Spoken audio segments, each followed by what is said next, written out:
Welcome everyone. Welcome to our research paper writing course. আমি অঙ্গনা বিশ্বাস কোর্সের ইনস্ট্রাক্টর হিসেবে আপনাদের সাথে থাকছি।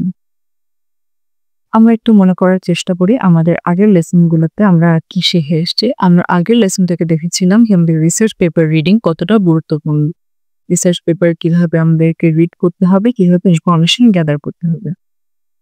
আজকে আমাদের থার্ড উইকের প্রথম লেকচার এবং এই থার্ড উইক এবং ফোর্থ উইক দুটোতেই আমরা শিখবো কিভাবে রিসার্চ পেপার লিখতে হয়, রিসার্চ পেপারের যে গ্লোবাল ফরম্যাটটি রয়েছে কিভাবে ফরম্যাটটির সাথে আমরা পরিচিত হতে পারি এবং ফরম্যাট অনুসারে আমরা রিসার্চ পেপার লেখা শুরু করতে পারি। তো প্রথমে চলে আসি আজকের লেসনে আমরা কি শিখবো। আজকের লেসনে আমরা শিখবো কিভাবে রিসার্চ পেপারের টাইটেল নির্ধারণ করতে হয় এবং কিভাবে অ্যাবস্ট্রাক্ট লিখতে হয়। এই দুটো বিষয় নিয়ে আজকে আমরা শিখব। আজকে হচ্ছে আমাদের রিসার্চ পেপার রাইটিং এর ফরম্যাটিং এর প্রথম লেসন এবং আশা করছি সবাই মনোযোগ সহকারে এই লেসনগুলো শিখবে।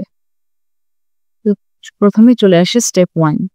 স্টেপ 1-এ আমরা যেটা দেখবো সেটা হচ্ছে ড্রাফট। ড্রাফট বলতে যেটা এখানে বলা হচ্ছে সেটা হচ্ছে আমরা যে পেপার লিখবো পেপারটার একটি ড্রাফট তৈরি করবো। ড্রাফট বলতে আমরা কোনো টেমপ্লেটিং বা ফরম্যাটিং বোঝাচ্ছি না। আমরা নর্মালি মাইক্রোসফট ওয়ার্ডে আমাদের রিসার্চ পেপার লেখাটা প্রাথমিকভাবে শুরু করে দেব, যেটা পরবর্তীতে অনেকবার বিভিন্নভাবে এডিট হবে, পরিবর্তন হবে। এই ড্রাফট জাস্ট একটু অর্গানাইজড ওয়েতে যে ফরম্যাটে থাকবে আমরা দেখবো কোনটার পর কোনটা লিখতে হবে, সেভাবে আমরা জাস্ট অর্গানাইজড ওয়েতে লিখবো without any format. Step 2। Step 2-তে আমরা যেটা দেখবো আমাদের যে বিভিন্ন পয়েন্ট রয়েছে রিসার্চ পেপার রাইটিং এর ক্ষেত্রে আমরা একটু আবার রিক্যাপ করার চেষ্টা করবো এখানে যে কি কি ছিল সেই পয়েন্টগুলো এবং করতে যে পয়েন্টের ডিটেলস জানা লাগবে আমরা সেভাবে রিসার্চ পেপার লেখা শুরু করব। রিসার্চ পেপার রাইটিং এর প্রথমে যে জিনিস আসে সেটা হচ্ছে আমাদের রিসার্চ পেপার টাইটেল। আমরা যে রিসার্চ পেপার লিখবো আর একটি টাইটেল দেব, দেন কিওয়ার্ডস, তারপর আসে অ্যাবস্ট্রাক্ট, ইন্ট্রোডাকশন, লিটারেচার রিভিউ, বা ব্যাকগ্রাউন্ড স্টাডি। দুটো খুবই পরিচিত, যে কোনো একটা আমরা মেনশন করিতে পারি। এরপরে আসে ম্যাথোডোলজি, রিজাল্ট সেকশন, ডিসকাশন থাকে। ডিসকাশনটা বেশিরভাগ ক্ষেত্রে যখন আমরা জার্নাল পেপারে লিখি তখন এই ডিসকাশনটা থাকে। আমাদের যে কনফারেন্স পেপার, বেশির ক্ষেত্রে কনফারেন্স পেপারে এই বিষয়টি হয়তো থাকবে না। এরপর কনক্লুশন, পুরো পেপারের আমরা কিভাবে কনক্লুড করছি আমার রিসার্চ পেপারটা কি, রিসার্চ পেপার অ্যান্ড অ্যাকনলেজমেন্ট। এখন চলে আসে আমাদের লেসনে আজকে প্রথম যে বিষয়টা শিখবো সেটা হচ্ছে রিসার্চ পেপারের টাইটেলটা কি হবে। আমরা রিসার্চ পেপার যখন পড়া শুরু করি আমরা প্রথমেই কি দেখি টাইটেলটা কেমন। আমার রিসার্চ পেপারের টাইটেল দেখে আমি নির্ধারণ করি এটা আমার ফিল্ডের রিসার্চ পেপার কিনা, সেটা আমি পড়বো কিনা। পুরো রিসার্চ পেপারটি অ্যাট্রাকশন কাজ করে রিসার্চ পেপারের টাইটেলের উপর। তার মানে আমার রিসার্চ পেপার টাইটেল অত্যন্ত গুরুত্বপূর্ণ একটি বিষয় নিয়ে। রিসার্চ পেপারে কি কি থাকতে হবে আমরা সেটা দেখে শুরু করি। আমাদের রিসার্চ পেপারের টাইটেলটা কি রকম হলে পরিমার্জিত এবং সুন্দর হবে। প্রথমে যেটা হতে হবে আমাদের রিসার্চ পেপারের টাইটেলটি অত্যন্ত সিম্পল হতে হবে, মানে খুবই সহজ, কোনো কমপ্লেক্স ওয়ার্ড এখানে ইউজ করতে হবে এমন না, এমন একেবারেই নয় জিনিসটি। আমার রিসার্চ পেপার টাইটেলটি ক্যাচি হতে হবে, যেন অ্যাটেন্ডেন্স দেখে যখন রিডার সেটা পড়তে আসেন। এনাফ ডিটেল, এটি খুবই গুরুত্বপূর্ণ একটি বিষয়। যেখানে আমার রিসার্চ পেপারের এনাফ ডিটেল না থাকে আমার রিডার কখনো বুঝতে পারবে না পুরো রিসার্চ পেপারটিতে কি রয়েছে। রিসার্চ পেপার টাইটেলে অবশ্যই পর্যাপ্ত পরিমাণ রিসার্চের ডিটেল থাকা বাধ্যতামূলক। দেন ইউনিক, আমরা রিসার্চ পেপার পড়ে দেন রিসার্চ পেপার লেখাটা শুরু করি। আমরা কখনোই অন্য অথরের একটি টাইটেল নিয়ে নিজের পেপারে টাইটেল হিসেবে বসিয়ে দেব না, কিন্তু কোনো একটা অর্ধেক অংশ নিয়ে এসে রিসার্চ পেপার নিজের রিসার্চ পেপারের টাইটেল করে দেব না। আমার নিজের রিসার্চ পেপারের টাইটেলতে ইউনিকনেস বজায় থাকা লাগবে। দেন কনসাইজ, জিনিসটি বলতে এখানে পুরোটাই বোঝাচ্ছে আমার রিসার্চ পেপারের টাইটেল কতটা সিম্পল এবং কতটা পরিমার্জিত। আরেকটি গুরুত্বপূর্ণ বিষয়, আমার রিসার্চ পেপার টাইটেলটা কতটা ইন্টারেস্টিং রিডারের কাছে। এখন আসি কি কি জিনিস আমাদেরকে অ্যাভয়েড করতে হবে রিসার্চ পেপার টাইটেল নির্ধারণ করার সময়। এই জিনিসগুলো যদি আমরা মনে রাখার চেষ্টা করি তাহলে আমাদের রিসার্চ পেপারের যে টাইটেলটি থাকবে সেটা অত্যন্ত সুন্দর হবে এবং ইনফরমেটিভ হবে এবং বিভিন্ন যে পাবলিশার তাদের কাছে গ্রহণযোগ্যতা পাবে। প্রথমে হচ্ছে না আননেসেসারি ইনফরমেশন। আমি যে রিসার্চ পেপার টাইটেল নির্ধারণ করবো সেখানে পর্যাপ্ত পরিমাণ রিসার্চের ইনফরমেশন থাকবে, কিন্তু তার মানে এই নয় যে আমি আননেসেসারি ইনফরমেশন এখানে অ্যাড করবো। আমার কখনো এখানে আননেসেসারি কোনো ইনফরমেশন আমার টাইটেলে থাকবে না। 100% রিলেটেড কোনো পয়েন্ট যেখানে নেই, রিলেটেড কোনো টপিক আমার নেই, সেই টপিকটা বা সেই ওয়ার্ডগুলো আমি কখনো আমার টাইটেলে ব্যবহার করতে পারবে না। আমাকে সবসময় এখানে সেই ওয়ার্ডগুলো বা রিসার্চ পেপারে সেই সেন্টেন্সগুলো আমাকে উল্লেখ করতে হবে যেগুলো আমার রিসার্চ পেপারের সাথে রিলেটেড, আমার রিসার্চ পেপারের সাথে যাচ্ছে। আনরিলেটেড জিনিসপত্র আমি এখানে লিখতে পারবো না। দেন টু এলাবোরেট, আমার রিসার্চ পেপারটা কি কখনোই এলাবোরেট হবে না। আমার রিসার্চ পেপার টাইটেল আমি আগেও বলেছি, এর আগে স্লাইডে আমরা দেখলাম যে কনসাইজ হতে হবে, সংক্ষিপ্ত এবং পরিমার্জিত হতে হবে। আমরা কখনোই টু এলাবোরেট রিসার্চ পেপারের টাইটেল নির্ধারণ করব না। এখন আমরা তো দেখলাম যে কিভাবে রিসার্চ পেপার টাইটেল লিখতে হয়, কি কি জিনিস মাথায় রাখতে হয়। এটা আরো বেশি সুন্দর হবে যদি আমরা কিছু এক্সাম্পল দেখে আসতে পারি। তাহলে এখন আমরা কিছু এক্সাম্পল দেখে আসার চেষ্টা করি।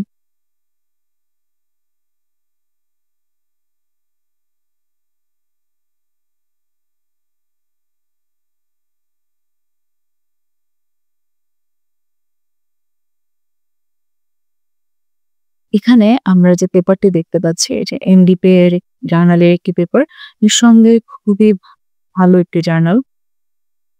আমরা এটার টাইটেলটি রাখার চেষ্টা করি, এই রিসার্চ পেপারের টাইটেলটি। রিসার্চ পেপারের টাইটেল হচ্ছে A Deep Learning Approach for Brain Tumor Classification and Segmentation Using a Multi-Scale Convolution Neural Network। এই রিসার্চ পেপারের টাইটেলটি দেখে আমরা যা বুঝতে পারছি এখানে ব্রেন টিউমার ক্লাসিফিকেশন নিয়ে কাজ করা হয়েছে এবং সেটি ডিপ লার্নিং অ্যাপ্রোচের মাধ্যমে। আরো বুঝতে পারছি সেই ডিপ লার্নিংটা কি ছিল, মাল্টি-স্কেল কনভলিউশন নিউরাল নেটওয়ার্ক। তার মানে এই একটি টাইটেল দিয়ে আমার সম্পূর্ণ যে রিসার্চের কাজ সেটাকে তুলে ধরা হচ্ছে। একটি টাইটেলের মাধ্যমে আমি আমার পুরো কাজটিকে তুলে ধরতে পারছি। আমরা আরেকটা জার্নাল দেখতে পারি, এই জার্নালটা আমরা আগে ক্লাসেও দেখেছিলাম, টাইটেলটা আমরা আরেকবার দেখে আসতে পারি। এই জার্নালের যে title, moving object detection using ultrasonic radar with a proper distance, direction and object shape analysis। এই টাইটেলটা থেকে আমরা আগেই বুঝতে পারি এখানে আমরা রাডার নিয়ে কাজ করছি এবং রাডারটা ultrasonic radar. Moving object detect করার জন্য একটা রাডার ব্যবহার করা হচ্ছে, যে রাডারটা দিয়ে আমরা কি করছি, অবজেক্টের প্রপার ডিস্টেন্স, ডিরেকশন এবং শেপ মেজার করছি, অ্যানালাইসিস করছি। তার মানে আমার যে রিসার্চের পুরো কাজ সেটি একটা বাক্যের মধ্যে, একটা টাইটেলের মধ্যে উঠে আসছে। আমরা আরেকটা পেপার লক্ষ্য করতে পারি, এটা একটি কনফারেন্স পেপার IEEE। এখানে যেটা দেখা যাচ্ছে আমার টাইটেলটি হচ্ছে hybrid CNN SVM model for brain tumour classification utilising different data sets. এই টাইটেলটি থেকে আমরা কি বুঝতে পারি, এই টাইটেল থেকে আমরা বুঝতে পারি আমি ব্রেন টিউমার ক্লাসিফিকেশন নিয়ে কাজ করছি, যেখানে হাইব্রিড CNN SVM মডেল ব্যবহার করা হচ্ছে ইউটিলাইজিং ডিফারেন্ট ডেটা সেট। তার মানে আমরা একটা ডাটা সেট না, ডিফারেন্ট ডেটা সেট নিয়ে কাজ করছি। এতক্ষণ যে আমরা বিভিন্ন ধরনের রিসার্চ পেপারের টাইটেলগুলো দেখলাম, এগুলো থেকে আমরা একটি স্পষ্ট ধারণা পাই যে আমাদের যে রিসার্চ পেপার টাইটেলগুলো অথররা উল্লেখ করেছেন বিভিন্ন ক্ষেত্রে, এতে তারা কোন ইলাবোরেট কোন সেন্টেন্স ব্যবহার করেনি, টাইটেলটিকে এলাবোরেট করেনি, বরঞ্চ তারা পরিমার্জিত ভাবে তাদের পুরো রিসার্চের কাজটিকে একটি বাক্যের মধ্যে উঠিয়ে আনার চেষ্টা করেছেন। একটি টাইটেল যত সুন্দর পরিমার্জিত হবে তত বেশি গ্রহণযোগ্যতা পাবেন। এখান থেকে আমরা সেটাই দেখতে পাই।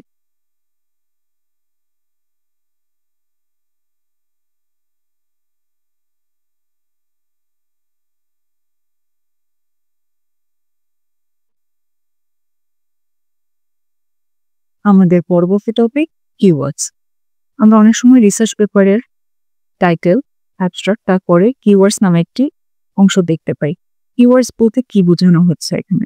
আমাদের রিসার্চ পেপারে কিওয়ার্ডস বিষয়টি কনফারেন্স পেপার কিংবা জার্নাল পেপার দুটোটি থেকে কিওয়ার্ডস রিসার্চ পেপারের ক্ষেত্রে দারুণ ভূমিকা পালন করে। কিওয়ার্ডস বলতে বোঝাচ্ছে এসেনশিয়াল কিছু ওয়ার্ডস। আমার রিসার্চে পুরো রিসার্চ পেপারে যে কিছু এসেনশিয়াল ওয়ার্ডস থাকে এই ওয়ার্ডসগুলো, এবং অবশ্যই এই ওয়ার্ডসগুলো ওয়েল কানেক্টেড উইথ কনসেপ্ট। আমার পুরো রিসার্চের সাথে যে ওয়ার্ডসগুলো সবচেয়ে বেশি কানেক্টেড সেই ওয়ার্ডসগুলো হচ্ছে আমার কিওয়ার্ডস। আমাকে এক্ষেত্রে একটি কথা বরাবরই মনে রাখতে হবে, কিওয়ার্ডস মানে ওয়ার্ড, এটা কখনো সেন্টেন্স না। আমরা যখন কিওয়ার্ডস বসাই আমরা অনেকেই প্রথম দিকে ভুল করি, 3-4টা ওয়ার্ড সেখানে বসাই। আমার মনে রাখতে হবে সর্বোচ্চ 2 ওয়ার্ডের কিওয়ার্ডস হতে পারে, কিন্তু এর বেশ কখনোই সম্ভব না। কিওয়ার্ডস আমার যে পেপার, সে পেপারগুলোকে আমরা যখন সার্চ করি আমাদের কিওয়ার্ডস দেখেই ওয়ার্ডগুলো হচ্ছে সার্চের উপরে চলে আসে। আমরা যদি সঠিকভাবে কিওয়ার্ড সিলেক্ট করতে না পারি এটা আমাদের ব্যর্থতা হবে। আমাদের যারা পরবর্তীতে গবেষণা করবে আমাদের এই জিনিসগুলো নিয়ে, তারা কি তখন এই জিনিসগুলো খুঁজে পাবে না। আমার পেপারটা থাকা সত্ত্বেও হয়তো সার্চ ইঞ্জিনে উঠে আসবে না। আমরা চাইলে এখন কিছু কিওয়ার্ডস দেখে আসতে পারি।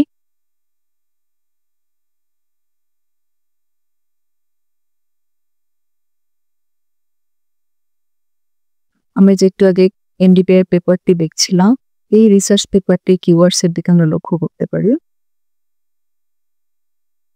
এখানে কিওয়ার্ডস হিসেবে বলা হচ্ছে brain tumour classification, deep learning, convolution, neural network, multiscale processing, data augmentation and MRI. এই কিওয়ার্ডস গুলো থেকে কিন্তু স্পষ্টভাবে ফুটে উঠছে তার গবেষণাটি কি নিয়ে, তার মেইন ওয়ার্ডগুলো কি কি এই রিসার্চে। অবশ্যই ব্রেন টিউমার ক্লাসিফিকেশন সেটি নিয়ে কাজ করছে।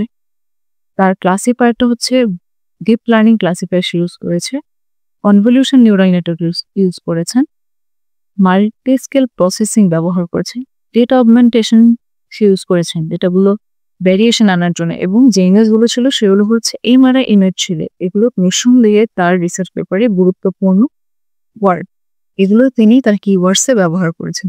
এবং আমরা যদি দেখি এই সবগুলো ওয়ার্ডই কিন্তু ওয়েল কানেক্টেড আমার রিসার্চ পেপারের সাথে, এবং কোনোটাই কোনো সেন্টেন্স আকারে অথরা লেখেননি। এই ওয়ার্ডগুলো একেবারেই যেগুলো আমার রিসার্চের ওয়ার্ড সেগুলোই তুলে এনেছেন। আমরা আগের দেখাই এই কনফারেন্স পেপারটির যদি আমি কিওয়ার্ডস গুলো দেখতে চাই তাহলে দেখতে পাবো এখানে অথররা যে কিওয়ার্ডস গুলো ব্যবহার করেছেন সেটা হচ্ছে brain tumour, CNN SBM, MRI, augmentation, image processing. এই ওয়ার্ডগুলো থেকে আমরা ধারণা পাই এই ব্রেন টিউমার নিয়ে কাজ করেছিলেন নিশ্চয়ই। আর এখানে সিএনএনএসবিএম ছিল ফিচার এক্সট্রাকশন ক্লাসিফায়ারের জন্য, এমআরআই ইউজ করেছেন ইমেজ হিসেবে, অগমেন্টেশন পারফর্ম করেছেন, ইমেজ প্রসেসিং 3। আর এখানে যে এমআরআই গুলো ছিল সেগুলো প্রসেসিং করেছেন, ইমেজ প্রসেসিং পারফর্ম করেছেন, দেন সিএনএনএসবিএম দিয়েছেন। তার মানে তিনি তার রিসার্চে যে গুরুত্বপূর্ণ ওয়ার্ডগুলো ছিল সেগুলোকে কিওয়ার্ড হিসেবে এখানে ব্যবহার করেছেন।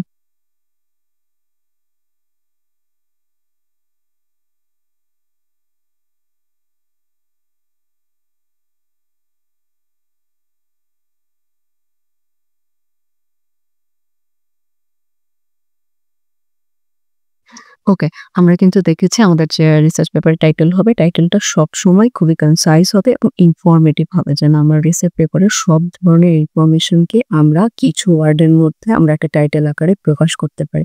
যে কেউ যেন প্রথমে একটা গ্লান্স দেখে টাইটেলটা দেখে বুঝতে পারে আমি কি বিষয়ে পুরো পেপারে কথা বলতে চাচ্ছি। আমার মেথোডোলজি কি, সব জিনিসগুলো যেন কিছু শব্দের মধ্যে প্রকাশ পায়। ডিটেলস দেখলাম যে কি কি ধরনের থাকতে হবে। এক্ষেত্রে আর কিছু জিনিস আমার মনে হয় যে মনে রাখা প্রয়োজন, সেটা হচ্ছে কোন জার্নালে আমরা সাবমিট করছি, সেই জার্নালে যদি কোনো টাইটেলের ওয়ার্ড লিমিট দেওয়া থাকে, আমার কিন্তু সেই ওয়ার্ড লিমিটের মধ্যে আমার টাইটেলটাকে রাখতে হবে।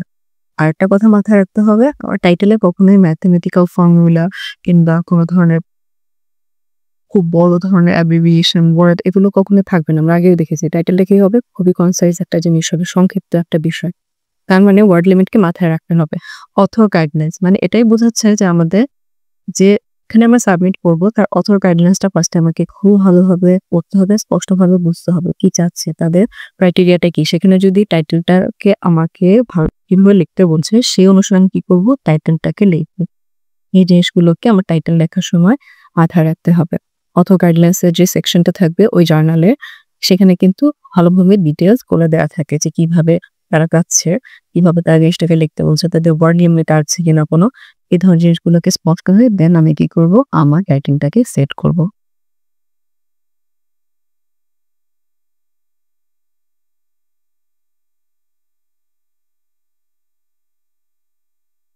আমরা এখানে কি দেখলাম, আমাদের যে উদাহরণের রিসার্চ পেপার গুলো ছিল সেখানে যে অথররা ছিল তা যে কিওয়ার্ড গুলো ব্যবহার করেছিলেন সেগুলো অবশ্যই তার রিসার্চ পেপারের এসেনশিয়াল ওয়ার্ড গুলো ছিল, সেগুলো তার যে কনসেপ্ট, রিসার্চ কনসেপ্ট তার সাথে ওয়েল কানেক্টেড ছিল। এবং সেগুলো আমরা যখন সার্চ দেব যে আমার এই ধরনের পেপার দরকার ইন্টারনেটে, আমরা কিন্তু সেই ওয়ার্ডগুলোর সেই পেপারগুলো খুঁজে পাবো সেই ওয়ার্ডগুলোর জন্য। এবং তারা অবশ্যই ওয়ার্ড ইউজ করেছে, তারা একাধারে বিভিন্ন সেন্টেন্স বা 4-5টা ওয়ার্ডের কোনো লিঙ্কিং একটা ওয়ার্ড ইউজ করেনি। তারা যথেষ্ট পরিমার্জিতভাবে তাদের কিওয়ার্ডস গুলো এখানে তুলে এনেছিল। আজকের লেসন থেকে আমরা কি দেখলাম, আমরা বলতে গেলে একদমই আমাদের আজকের ক্লাসের শেষের দিকে চলে এসছে। আজকের লেসন আমরা কি দেখলাম, আজকের লেসন আমরা দেখলাম আমাদের যে রিসার্চ পেপার আমরা শুরু করবো তার প্রথম জিনিসটাই হচ্ছে আমার টাইটেল। রিসার্চে একটি টাইটেল থাকবে আমার রিসার্চ পেপারে, যে টাইটেলটি অত্যন্ত ক্যাচি হবে, ইন্টারেস্টিং হবে, যথেষ্ট ইনফরমেশন ক্যারি করবে আমার রিসার্চ সম্পর্কে, যেটি দেখে রিডাররা আমার রিসার্চ পেপারটি পড়তে আসবে। আমার রিসার্চ পেপারের গুরুত্বপূর্ণ ইনফরমেশন গুলো একটি টাইটেলের মাধ্যমে ফুটে উঠবে এবং টাইটেলটি রিসার্চ পেপারে একটি গুরুত্বপূর্ণ ভূমিকা পালন করে। এরপর আসে কিওয়ার্ডস। আমরা এখানে দেখেছি আমাদের রিসার্চ পেপারে কিওয়ার্ডস গুলো ইউজ হয় এবং আমরা যে কিওয়ার্ডস গুলো ইউজ করছি তা সেগুলো কিভাবে নির্ধারণ করতে হবে, কি কিওয়ার্ডস ব্যবহার করলে আমাদের রিসার্চ পেপারটা আরো সমৃদ্ধ হবে, আমরা সেগুলো দেখলাম। ধন্যবাদ সবাইকে আজকে রিসার্চ পেপার রাইটিং এর বিখ্যাতে আমাদের যে গ্লোবাল ফরম্যাট প্রথম ক্লাসটিতে সাথে থাকার জন্য। ধন্যবাদ সবাইকে।